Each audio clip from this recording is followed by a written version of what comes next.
D, man, Footballville Podcast Show. Let's talk about weighted and unweighted football. If you don't know what that means, weighted football is like Pop Warner. Pop Warner, you gotta get on the scale, you gotta be a certain age, certain size in order to play this, or in order to play in the game. Unweighted is unlimited football. Came down to South Florida maybe 3-4 years, been going on around the nation. Unlimited football, and some parents seem to think that unlimited football can be dangerous for their kids because you may get a 6th grader, 250 pounds, 6'1", playing against their 6th grade child who's 5'4", 110 pounds.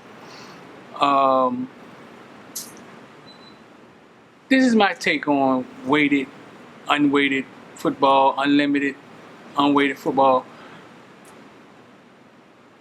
Weighted football. This is how weighted football went. Weighted football said basically, we were saying that if kids are the same size, the age really doesn't matter as long as they're the same size. That's why you had older but lighter. So when I grew up, they said if we were the same size, things were even. We couldn't hurt each other. And now that I look back on that in 2020 and I realize that was kind of like the dumbest thing we could have ever did, because it doesn't make sense for kids. See, the dynamic of kids are different. Okay, let me give you an example. Pop Warner football. Pop Warner football is a national tournament. You win in your city. It's weighted football. You win in the next city, you win in the regionals, and you go to Nationals Orlando, and you play at Disney World of Sports on TV, on ESPN3. Most of the teams that will win Pop Warner's national championship were teams that had a team full of older but lighter kids, which means the kid was smaller.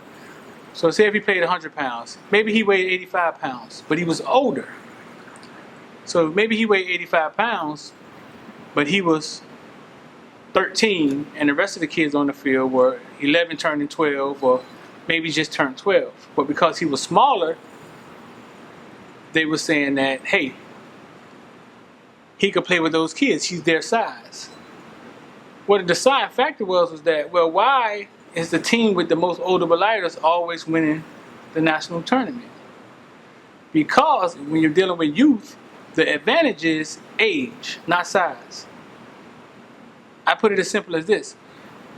If you take a 5th grader, most of the times he would fight another 5th grader in his class. But if you would bring the 6th grade class in the classroom, all of a sudden he's saying, man, he's a 6th grader, I ain't gonna fight him, because they're not the same age.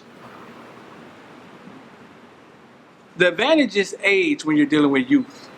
It starts leveling out when you go to high school and 9th and 10th, 11th grade, because that's the next argument that they make. They say, well, when you get in high school, you're playing against 12th graders and you're in the 9th grade. Well, you're more mature. And now your body's able to deal with that. Your mind is able to deal with that you're playing with a guy that's maybe 2 years older than you. But when you're a kid, the only advantage is age and experience.